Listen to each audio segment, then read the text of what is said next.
बहराइच में ऑपरेशन भेड़िया लगातार जारी है। 25 से 30 गांव में सर्च ऑपरेशन चल रहा है। तराई से शहरी इलाके तक दहशत बरकरार है। कछार क्षेत्र में पैदल कॉम्बिंग भी की जा रही है। वन विभाग के सर्च ऑपरेशन में अभी तक भेड़िया नहीं मिला है, तो लोगों में डर अभी भी बना हुआ है। खौफ के साए में जीने को मजबूर हैं ग्रामीण, क्योंकि 45 लोगों पर अब तक अटैक हो चुका है, जिनमें से 10 लोग अपनी जान भी गंवा चुके हैं। लगातार वन विभाग की टीमें अलग अलग जगहों पर तैनात है, लेकिन बार बार भेड़िया चकमा देकर किसी दूसरे गांव पर अटैक कर देता है।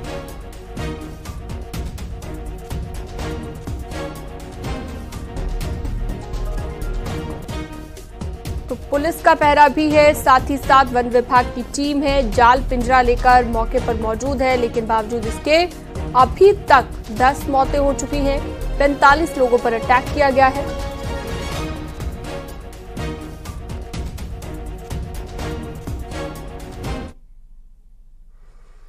बहराइच में भेड़िए के आतंक के बीच सियार के झुंड का भी एक वीडियो सामने आया। इस वीडियो में 6 से 7 सियारों का झुंड नजर आ रहा है। कैखेरा बाजार के पास का ये वीडियो बताया गया। इस बीच ये बात भी सामने आई कि सियार को भेड़िया बताकर वीडियो वायरल किए जा रहे हैं।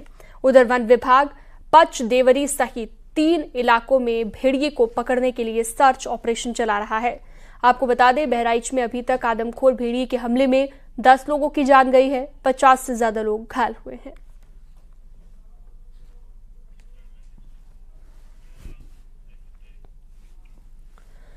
बिजनौर से अगली खबर, वन विभाग के पिंजरे में गुलदार कैद हुआ है। वन विभाग की टीम को बड़ी कामयाबी मिली है, जहां पर थाना हल्दौर के गांव जलालपुर भूड़ में एक गुलदार कैद हुआ है वन विभाग के पिंजरे में।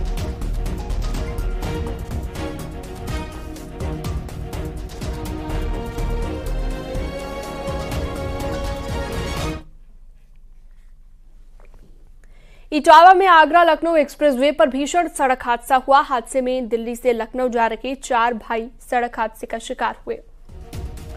थाना उसराहार इलाके में यह हादसा हुआ है और इस हादसे में 3 लोग गंभीर रूप से घायल हुए हैं। सभी घायलों को सैफई पीजीआई में भर्ती कराया गया है। ये सभी लोग दिल्ली के विजयनगर इलाके से लखनऊ जा रहे थे। गाड़ी में 5 लोग सवार थे। बताया जा रहा है कि ड्राइवर को झपकी आ गई। इसके बाद गाड़ी करीब 5 से 6 पलटा खाने के बाद इस हादसे में गाड़ी के पर खच्चे उड़ गए। सूचना मिलने के बाद थाना उत्तराहार पुलिस और यूपीडा टीम मौके पर पहुंची।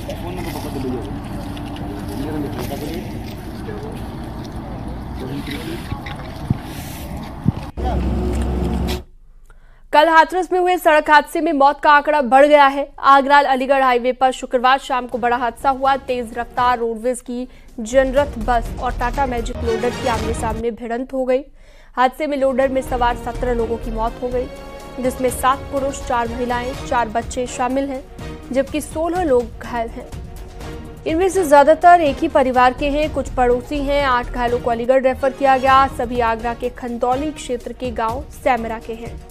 पीएम मोदी और सीएम योगी ने हादसे पर दुख जताया। मृतकों के परिवार वालों को 2-2 लाख रुपए देने का ऐलान किया गया, जबकि घायलों को 50-50 हजार रुपए की आर्थिक सहायता मिलेगी।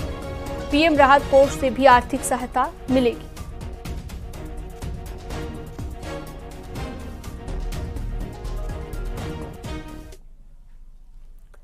उधर हमीरपुर जिले की बारिश के चलते बाइक डिवाइडर से टकरा गई और हादसे में बाइक सवार एक बच्चे की इलाज के दौरान मौत हो गई। 3 लोग गंभीर रूप से घायल हुए हैं। उन्हें जिला अस्पताल से कानपुर रेफर कर दिया गया है। कुरारा थाना इलाके के कालपी रोड पर यह हादसा हुआ है।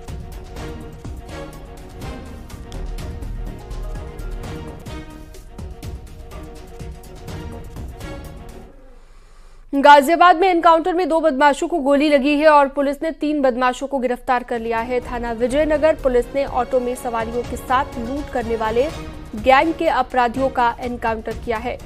एनकाउंटर में घायल बदमाशों को इलाज के लिए अस्पताल भेज दिया गया है।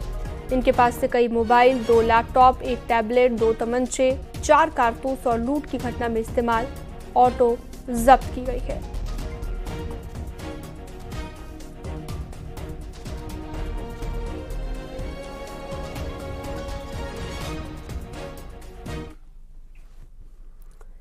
उत्तरकाशी से बड़ी खबर आ रही है, जहां पर वरुणावत पर्वत पर हो रहे भूस्खलन पर सर्वे शुरू हो गया है और टीएचडीसी सहित जीएसआई और यूएलएमएमसी के विशेषज्ञों ने सर्वे शुरू किया है।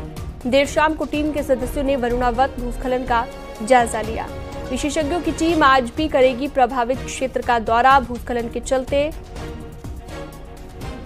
समाधान को लेकर अपनी रिपोर्ट दी जाएगी।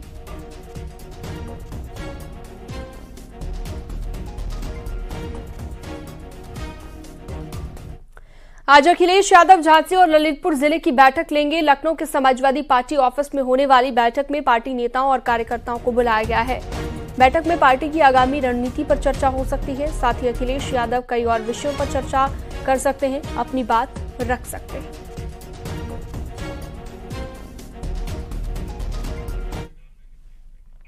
उत्तर प्रदेश के दो लड़कों की नजर आगामी उपचुनाव और विधानसभा चुनाव पर है। ऐसे में इस जोड़ी को बरकरार रखने के लिए अखिलेश यादव सैक्रिफाइस करने से भी पीछे नहीं हट रहे और अखिलेश यादव के एक फैसले ने न सिर्फ 2 राज्यों के विधानसभा चुनाव में सीट शेयरिंग पर टशन खत्म हो गई, बल्कि उन्होंने यूपी उपचुनाव के लिए कांग्रेस को भी सख्त और सीधा संदेश दिया।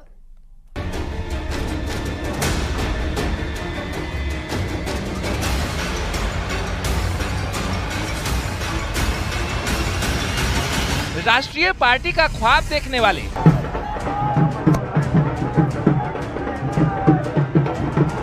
हरियाणा से जम्मू कश्मीर तक साइकिल चलाने का सपना संजोने वाले अखिलेश कांग्रेस के सामने बैकफुट पर आ चुके हैं। जिस हरियाणा में अखिलेश यादव 17 सीटों की डिमांड पर अड़े थे, कांग्रेस से 2-2 हाथ की बात कह रहे थे, अब वही अखिलेश सीट की नहीं जीत की बात कह रहे हैं और कांग्रेस के सामने सरेंडर कर चुके हैं। ये हम नहीं कह रहे, बल्कि अखिलेश यादव के ट्वीट इसके मायने बता रहे हैं। अखिलेश यादव ने लिखा,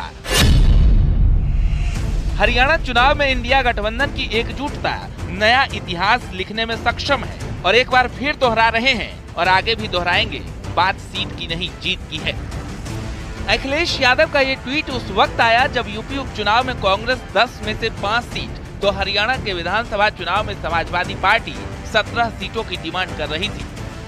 भाजपा 80 में 80 दावा कर रही थी, उसी तरीके से इनका दावा का हवा निकल जाइए, चिंता न करिए। डंके की चोट पर 10 की 10 गठबंधन जीतेगा। गठबंधन में आपको कोई सीट मिलेगी कि? अब ये तय करेंगे राष्ट्रीय नेतृत्व। तो हम लोगों ने अपनी बात को रख दिया है, 5 सीट का दावा किया है और तय करेंगे। राष्ट्रीय नेतृत्व के लोग मिलकर लड़ेंगे और 10 की 10 जीतेंगे। तो हमने अपने राष्ट्रीय अध्यक्ष जी को 17 सीटों के नाम फाइनल करके दिए हैं कि इन सीटों पर हम मजबूत स्थिति में हैं और पार्टी आला कमान हमें अनुमति देगा तो हम इन 17 सीटों पर चुनाव लड़ेंगे, चाहे फिर उसका नुकसान किसी को हो, फायदा किसी को हो, इससे कोई फर्क नहीं पड़ता। हमारी पार्टी समाजवादी पार्टी ऐसी पार्टी है कि जो दोस्ती भी ढंग से निभाती है और वक्त पड़ता है तो दुश्मनी भी ढंग से। एक तरफ सीटों की लड़ाई चल रही थी तो दूसरी तरफ अखिलेश यादव ने अपने बयान से सियासत का रुख ही मोड़ दिया। उन्होंने आगे कहा, इंडिया अलायंस के किसी भी दल के लिए ये समय अपनी राजनीतिक संभावना तलाशने का नहीं है, बल्कि त्याग और बलिदान का है। जनहित के परमार्थ मार्ग पर स्वार्थ के लिए कोई जगह नहीं होती। कुटिल और स्वार्थी लोग कभी भी इतिहास में अपना नाम दर्ज नहीं करा सकते हैं। अखिलेश यादव का स्वार्थ वाला मैसेज न सिर्फ सहयोगी दलों के लिए है, बल्कि उन्होंने कांग्रेस को भी इशारों में यूपी उपचुनाव में 50-50 वाले फॉर्मूले को बदलने के लिए है, क्योंकि जब उन्होंने कांग्रेस के सामने हरियाणा में सरेंडर कर दिया तो उत्तर प्रदेश में कांग्रेस की डिमांड को भी सख्त और सधा हुआ संदेश दे चुके हैं। Bureau report, news 18।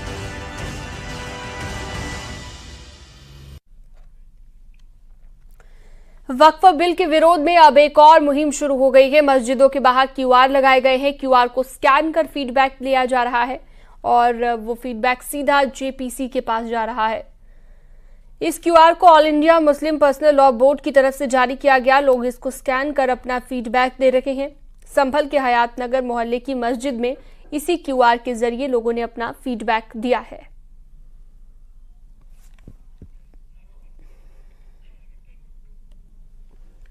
नोएडा से बड़ी खबर है। पुलिस की गिरफ्त में 25,000 का इनामी। एनकाउंटर में घायल हुआ शातिर, 7 बैटरी और 2 ECM और 2 4 पहिया वाहन सहित तमंचा और कारतूस बरामद किया गया। थाना सेक्टर 126 क्षेत्र में मुठभेड़ हुई है।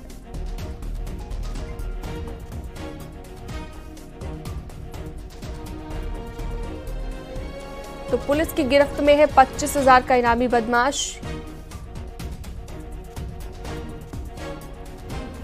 एक्शन में यूपी पुलिस और शातिर को गिरफ्तार किया गया।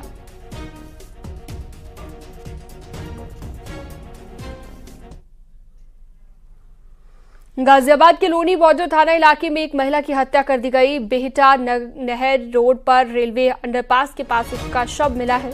आरोप के मुताबिक हत्या कर शव को जलाने की कोशिश की गई। सूचना मिलने के बाद मौके पर पहुंची पुलिस मामले की जांच पड़ताल में जुटी हुई है।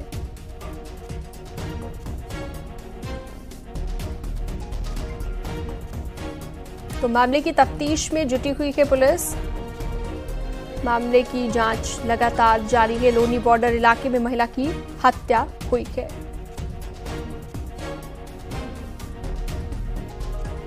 पीलीभीत में चंद घंटे में लूट की 2 वारदातें हुई। सुनगड्डी थाना क्षेत्र में एक महिला से कुंडल की लूट हो गई, तो कुछ ही घंटे के बाद जहानाबाद थाना क्षेत्र में एक सोनार से लूटपाट हुई।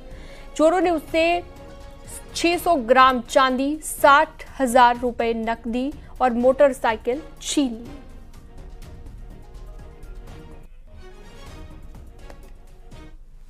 और वक्त छोटे से ब्रेक का, फौरन लौटते हैं।